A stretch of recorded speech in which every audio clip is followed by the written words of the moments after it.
Presented by DeSoto and the DeSoto Plymouth Dealers of America.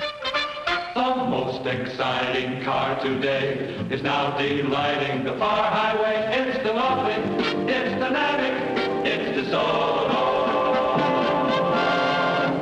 And here he is, the one, the only... Well, what do you know? That's me.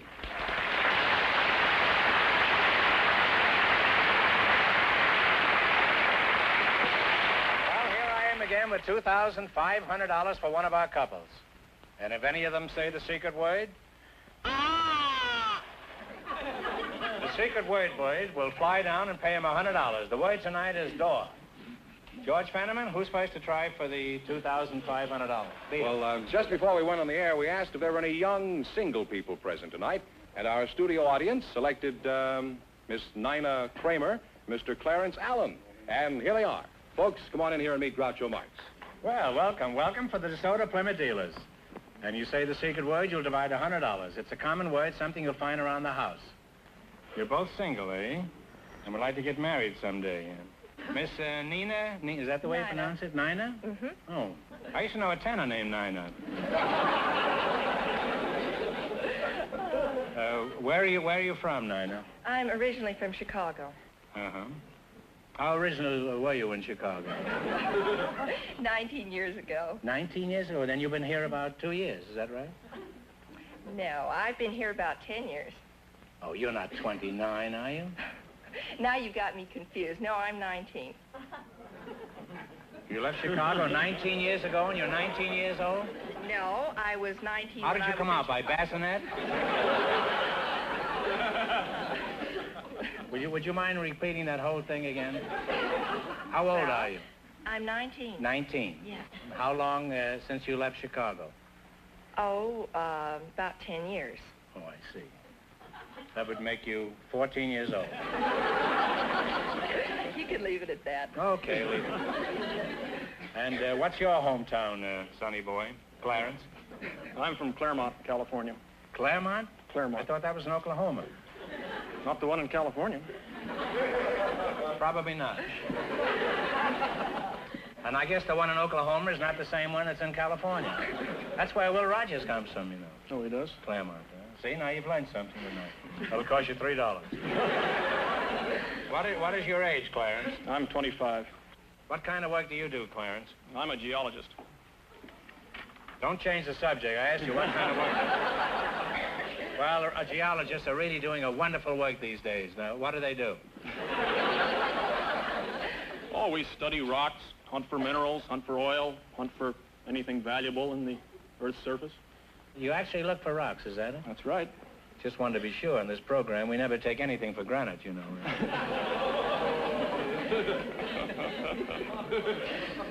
Stop groaning, it's free, you know this. Nobody forced you to come down here tonight. I could have used all your tickets tonight. Now, as a mining engineer, what would you say is the most valuable mineral? I'd say coal. You would, huh? I'd Coal. hate to bring a girl a wedding ring made out of coal. How about uranium? Do you ever look for that? Oh, yes, we look for uranium, although it's scarce enough around here, so normally it's only when we're looking for some other mineral as well. You mean if you want to find uranium, you have to look for something else? Well, that's what we do, yes. That's kind of ridiculous. Why don't you start out looking for uranium? And then maybe you'd find coal. Now, Clarence, hey, you're a nice guy, and I like you, and I want to see you and Nina well provided for in your married life. I'll tell you what you do. You give me $1, and I'll tell you where you can find uranium. Okay? No. I know where I can find uranium myself. Oh, you do, huh? I do, too, in the dictionary, and that's an old gag. What sort of work do you do? I'm a librarian. A librarian? Really? Is that so? I didn't realize librarians came this young. Oh, well, there are lots of young girls in libraries. Aren't you unusual? What's that? There are lots of young girls in libraries. Oh, is that so? I guess I'll have to start reading again. I used to belong to the Crook of the Month. Is that... Now, what library do you work for? The Beverly Hills Public Library. Really? I live in Beverly Hills.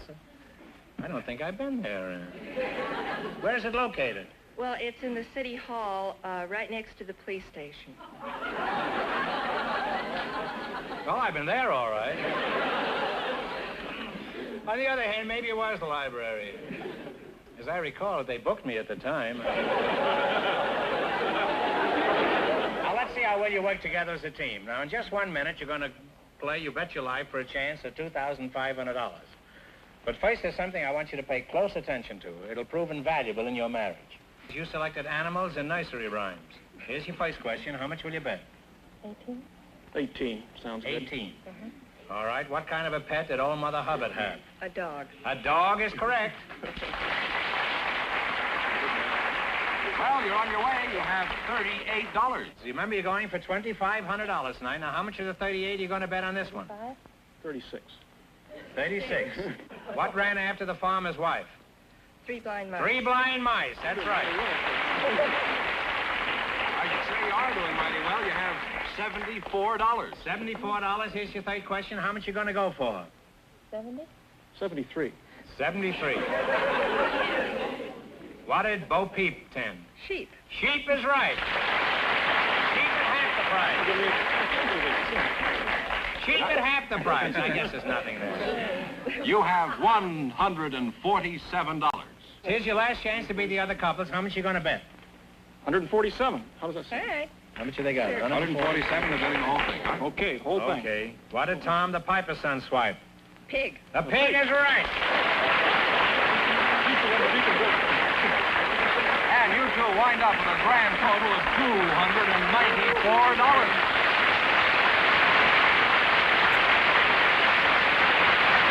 We invited some Army officers to the program tonight, and just before we went on the air, our studio audience selected Major Crossley. His partner is a housewife from the audience, Mrs. Sylvia Sparks. Folks, come out here and meet Groucho Marx. Well, welcome to You Bet Your Life. Say the secret word and you'll divide $100. It's a common word, something you'll find around the house. Mrs. Sylvia Sparks, you're the housewife, huh? Yes. You look like you could give off many sparks. I used to wonder who was Sylvia. Where are you from, Syl? New York. You from New York? Yes. Uh-huh. What does your husband do? He's a mechanical engineer at Norris Stamping and Manufacturing Company. And Major Ross Crosley, what is your hometown, Major? My home is Columbus, Ohio. Are you married, Maj? Yes, sir. Very much so. Did you volunteer or were you drafted? Sir, I volunteered. Should have married the Army. After 20 years, the Army gives you a pension. How long you been married, Sylvia? 4 months. 4 months, huh? First time out? Yes.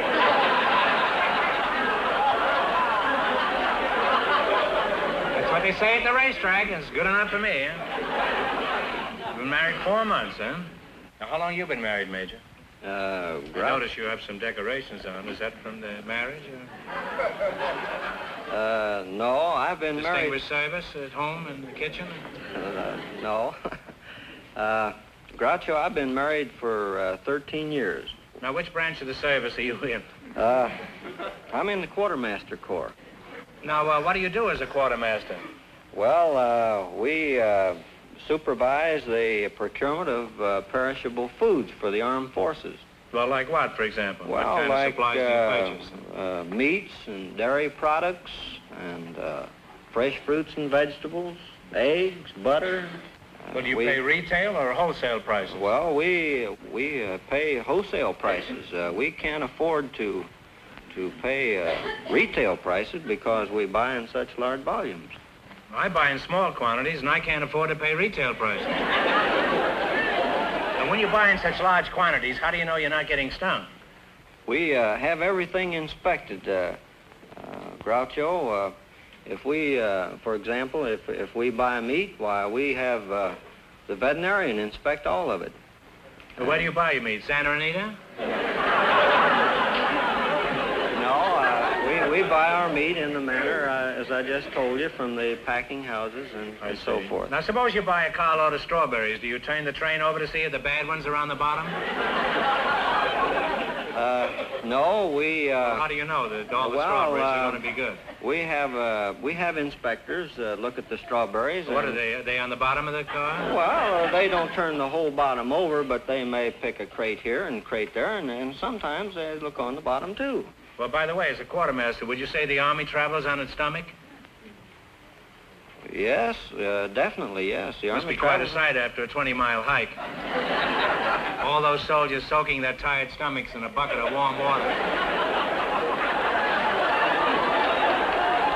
right, now, suppose you're buying meat for your own home. What do you look for? You, Mrs. Sparks. The butcher. Well, that is, there's one butcher I usually go to. Oh, you look at the butcher first, huh? I ask him. Mrs. Sparks, Uncle Sam needs you. If there were more women like you in the service, the Army would stop traveling on the stomach. They'd get up on their toes and follow you. Well, I've learned a lot about shopping tonight. Now, let's see if you two can win a little grocery money. You might win $2,500. Run you $20 into more than our other couples. I can't tell you how much our first couple won, but Fenneman's offstage remind our listeners. The librarian and the engineer won $294. Here we go. Let's see your high can build you $20. You select the George Washington as your subject. Here's your first question. How much will you bet? 15. Let's make it 15. 15. 15? What is the name of George Washington's home? Mount Vernon. Mount Vernon is correct. And you're off to a good start. You have $35. You'd have missed that, Major. You'd have been drummed out of the Army. Huh? Remember, you're going for $2,500 tonight. Now, how much of the 35 you're going to go for?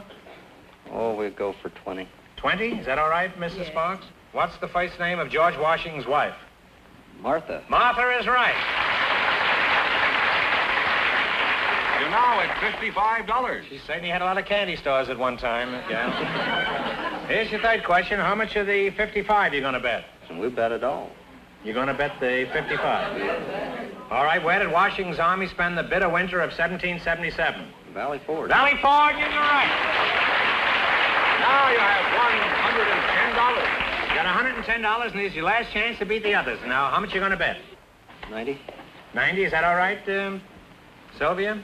In what state was George Washington born? Virginia. Virginia is correct. Put it down, Major. Okay. Sylvia, you did a fine job there. And you wind up Kept with a your mouth grand shut all total. through this thing. Now, you too, Fenneman. You wind up with a grand total of $200, and thank you very much. Groucho, Yeah? the secret word is still door. Talk slow, like it'll drag of this. All right. I was going to say that we invited some girl swimmers to the program tonight, and just before we went on the air, our studio audience selected Norma Weltz. Her partner is a sculptor, Mr. Yuka Solomunik, and here they are. Welcome, folks, for the DeSoto Plymouth dealers. Over here, Mr. Say the secret word and divide $100. It's a common word, something you'll find around the house. A girl swimmer and a sculptor, eh? Norma Wells, is that? That's right. Yuka Solomunik? That's right. That's a very famous name. I've often seen it in the menu at the Brown Davy.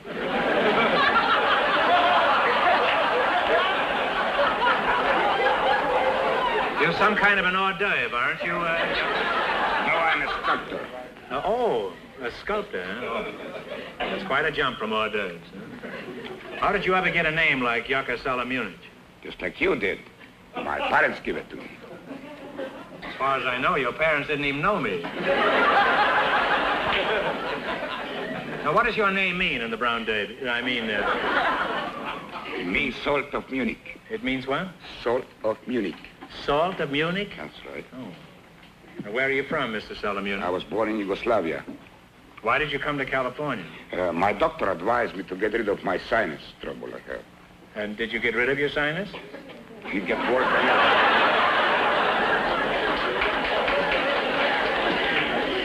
You say you didn't get rid of your sinus? No, it's worse than before. Well, in that case, it's a good thing you came to California. At least you did get rid of your doctor.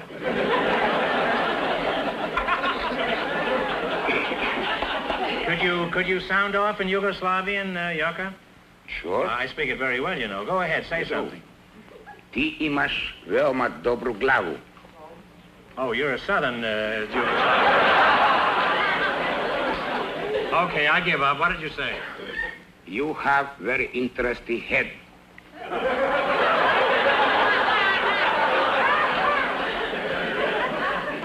It's really nothing. As a matter of fact, it is nothing. I've seen better heads on a glass of beer.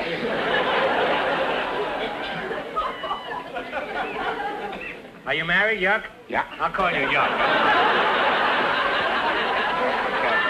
We get familiar very swiftly on this show.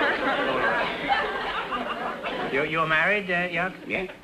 How'd you meet your wife? Well, she used to come to my classes where I used to lecture in the sculpturing, on sculpturing. Oh, you were a lecturer? Lecturing. Oh, a lecturer. Teaching. Oh, I don't hear very well. I don't either. And how did you meet her? She was sitting in the audience? And Yes, she was spellbound at your lecture? She was not spellbound, but she was attracted to me, you see, and I had fall in love with her nose. You fell in love with her nose? That's right. Did she have it with her? Yes. Particularly her left nostril. You fell in love with her left nostril, huh? What was the matter with the right one? And what happened? You walked up to her after the lecture? Yeah. And what did you say to her? I told her I like your nose. No, this isn't your wife. You're a little...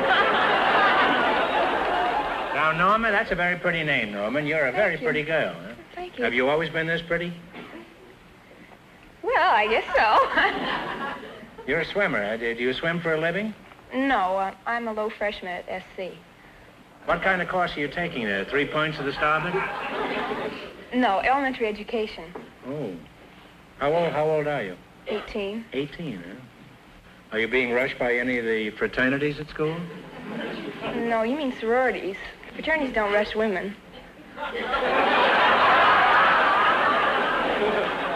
Things have certainly changed since I went to school. We used to rush anything. Mr. Solomunic, haven't you got a nickname? What'll I call you? You don't want me to call you Yuck, huh? Call me Yuck or George. I'll call you Yuck. I like it better. Let's talk about sculpturing. How did you acquire this skill?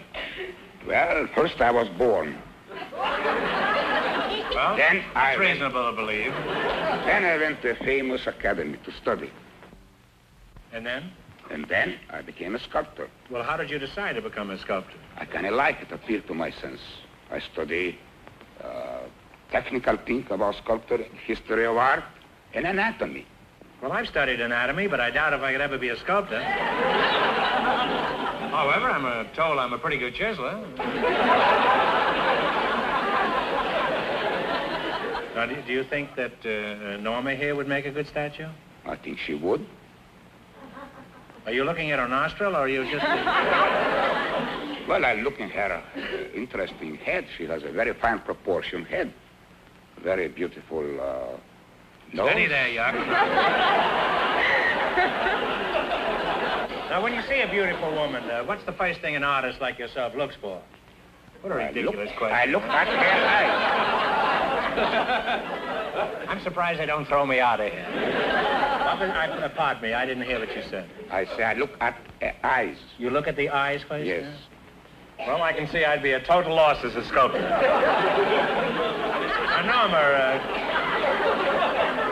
Norma, close your eyes. Now, Yuck, you tell me the color of Norma's eyes. I don't know. I thought you just told me you always looked at a woman's eyes. Yeah, but I look at her eyes, at the depth of her soul, of her emotion, of her beauty, inner beauty. You see what I mean? I know. Beauty is only skin deep, huh? And that's good enough for me. Norma, you can open your eyes now. I put my mask back on. Now, Yuck, look into Norma's eyes and tell me, what does she look like inside? I think she has a very beautiful soul, no? Very fine expression, very depth. She's a good person. I can see it. You keep looking on the inside, I'll keep looking on the outside. Now, Yuck, have you done any well-known people in bronze or stone? Yes. I did one of the President Roosevelt before he died. President Roosevelt? Well, you must be very good, huh? I suppose. I'll have more respect for you now. You did Roosevelt? Yes. And how was he? Was he quiet when It was very interesting. You see, during this work, he asked me, he says, what do you want me to do? I told him to keep his mouth closed, you see. And, Are you a Republican? No. The next day, the newspaper misinterpreted my story, and I told him to keep his mouth shut. Of course, I didn't. I just told him to keep his mouth closed because, you know, when you work, you have to keep your mouth closed, you know. I want to tell you that we're honored to have you here. I had no idea that you were such a talented sculptor. Thank you. I thought you were one of those cheap guys that stood on Atlantic City on the beach or something. Now, Norma, what is your specialty as a swimmer? Backstroke. The backstroke? Could you give us an example of the backstroke? Right here. Well, why not? I haven't got any water. Wait a minute.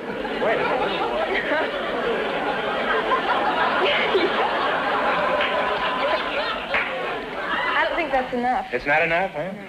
Is there any water in the audience? Well, just get us a kind of what they call a dry run. Okay.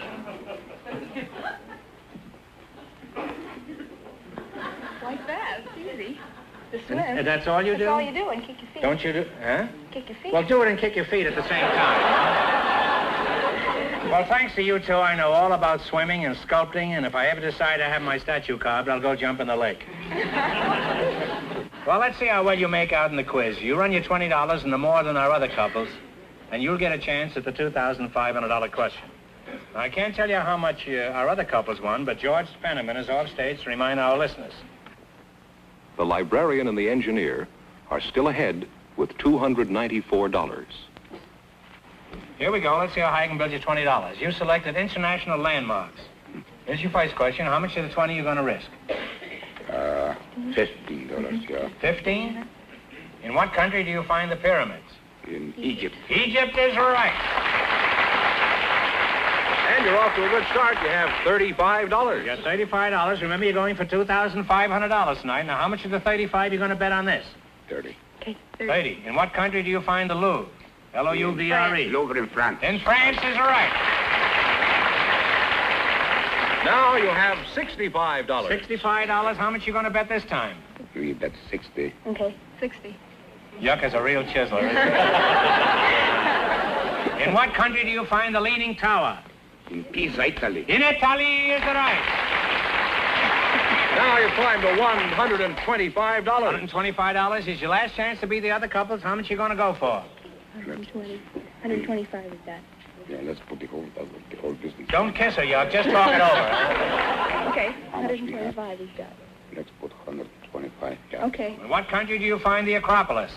In Greece. In Greece is right. And you wind up with a grand total of $250. And that means the librarian and the geologist with $294 get the chance at the DeSoto Plymouth $2,500 question.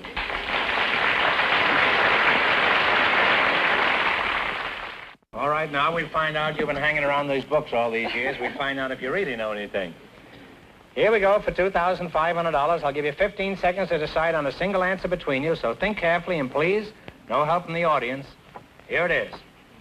If the President of the United States and the Vice President should both resign, who is next in line to succeed to the office of Chief Executive? The Secretary of State. Is the Secretary of State or the Chief Justice? I think One answer between you. Talk it over. Talk it over. I'll say Secretary of State. And we want one answer between you. All right, what is the answer you two have decided upon? We'll say the Secretary of State. No, I'm sorry. According to law passed in 1947, the Speaker of the House of Representatives. So that means the big question next week will be worth $3,000. Well, you lost the big money, but you won how much? $294. $294 in the quiz. Congratulations, and thanks to both of you and to all of our contestants on the show tonight.